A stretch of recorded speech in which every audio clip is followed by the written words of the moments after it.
ओम शांति। गरुड़ पुराण का सत्य व भय मुक्ति। गरुड़ पुराण में मोक्ष का वर्णन किया गया है। सिर्फ एक ही लाइन में वर्णन कर दिया कि जो प्रभु के चरणों में अपना जीवन समर्पित कर देते हैं उनको मोक्ष मिलता है। और उसके बाद आगे लिख दिया कि श्रेष्ठ कर्मों का फल भोगने के बाद फिर वो मनुष्य जन्म में आ जाता है। परंतु जहां ये लिख दिया कि श्रेष्ठ कर्म करने से मोक्ष मिलता है तो समझ लिया गया कि मोक्ष मिलता है, बस हम जन्म मरण के चक्र में आ जाते हैं। फिर लिख दिया कि जितना समय अस्थियां गंगा में निवास करती हैं उतने वह लाखों वर्ष वह आत्मा स्वर्ग में वास करती है। तो अस्थियां गंगा जी में डालने से उसे मुक्ति मिल जाती है, मोक्ष मिल जाता है। तो इस प्रकार की बातों से भ्रम पैदा हो जाता है। तो परमपिता परमात्मा आकर समझाते मोक्ष और मुक्ति में क्या अंतर है। इस मोक्ष और मुक्ति के अंतर को समझने के लिए हमें सबसे पहली बात ये समझनी होगी कि हम जानते भी हैं परंतु अनजान हो जाते हैं, भूल जाते हैं, हमें पता नहीं चलता। परंतु आज हम इस बात को समझेंगे। सभी समझते हैं, सभी जानते हैं कि ये सृष्टि का चक्र चलता रहता है। सतयुग आता है, सतयुग के बाद त्रेता आ जाता है, त्रेता के बाद द्वापुर आता है, द्वापुर के बाद कलयुग आ जाता है।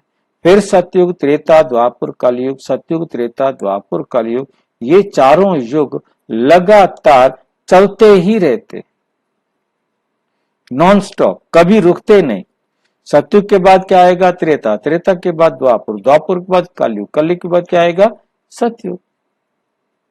ये संसार चलता ही रहता है, ये कभी रुकता नहीं है, जैसे घड़ी कभी रुकती नहीं है। अब इसके अंदर जो आत्माएं हैं वो आत्माएं अपना पार्ट बजाती हैं और एक्यूरेट पार्ट बजाती हैं। हर 5000 साल बाद हूबहू उनका पार्ट बजता है। इस बात को समझने के लिए परमपिता परमात्मा ने ये बड़ा अद्भुत रहस्य हमें समझाया है। इस लाइन को समझ, 3 लाइनें हैं, इन तीनों लाइनों को समझने से आप बहुत गुह्य राज समझ सकते हैं।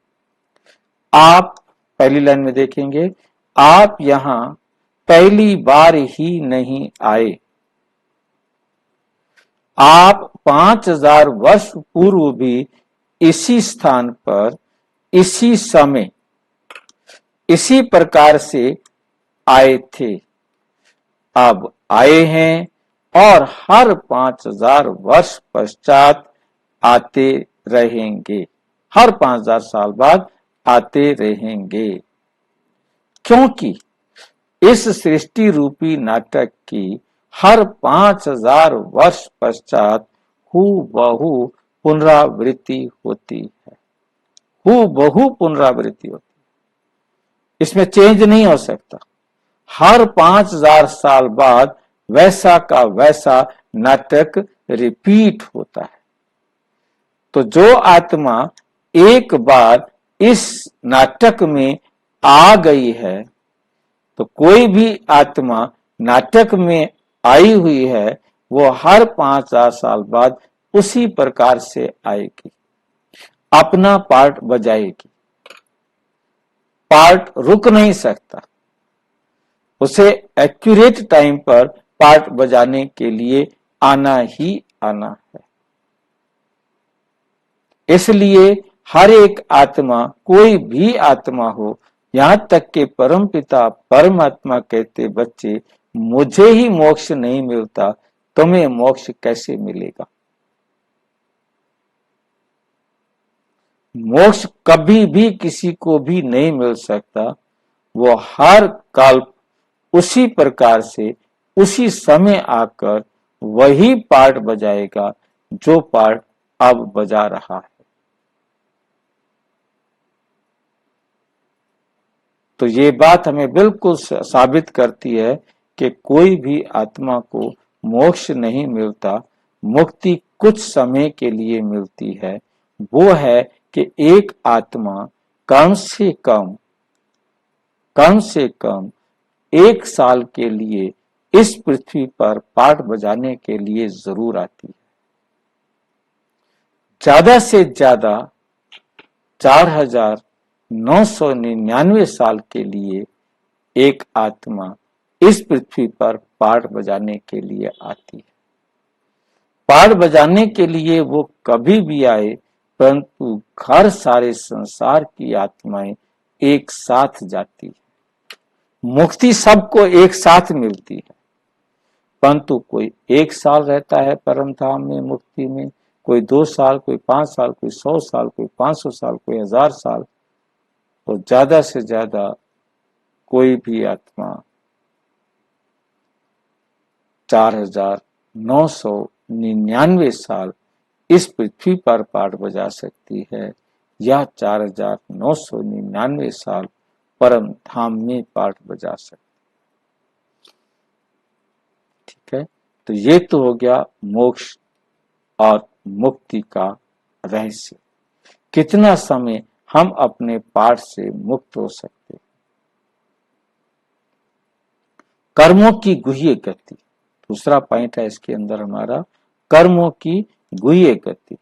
कर्मों की गुह्य गति क्या है कि एक आत्मा ने दूसरी आत्मा को सुख दिया है, तो वे आत्मा उसी आत्मा से उतना ही सुख वापस लेगी जितना सुख दिया, और जितना दुख दिया है तो उतना दुख भी उसी आत्मा से वापस लेगी। जितना सुख व दुख हमने दिया हुआ है, उतना सुख व दुख हमें उस आत्मा से मिलेगा, और किसी ने हमें सुख व दुख दिया हुआ है वो हमसे भी रिटर्न लेगा। हर आत्मा अपना कार्मिक अकाउंट बराबर करके ही मुक्ति को प्राप्त करती है, वापस घर जाती है। जब तक हिसाब बराबर नहीं होता, चाहे उसे कितने जन्म लेने पड़े, वे वापस अपने घर नहीं जा सकते।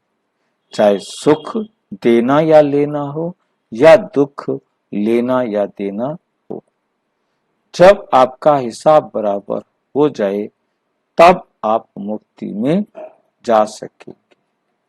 ठीक है, इसके साथ हमको बहुत अच्छी तरह समझना है कि परमात्मा के पास क्षमा नहीं है। कैसे क्षमा नहीं है, उसे हम एक एग्जांपल से समझ सकते हैं।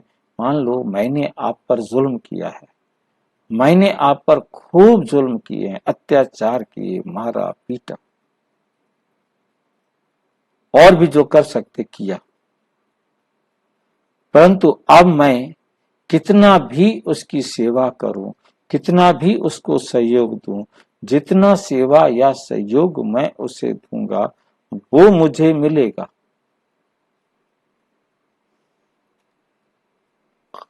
परंतु जितना मैंने उसे दुख दे दिया है वो दुख भी मुझे मिलेगा।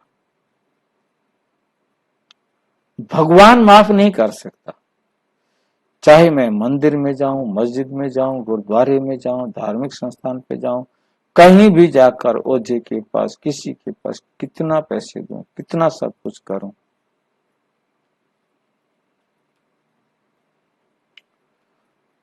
भगवान क्षमा नहीं कर सकता।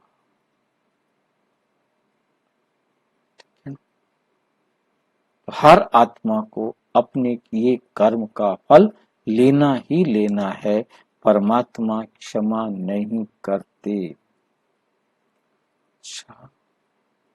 ओम शांति। और विस्तार से जानने के लिए अपने समीप के किसी भी प्रजापिता ब्रह्मा कुमारी ईश्वरीय विश्वविद्यालय से संपर्क करें। और यदि कोई प्रश्न है तो 9213106986 पर केवल टेलीग्राम करें। 9650692270 पर केवल व्हाट्सएप करें, फोन नहीं। ओम शांति।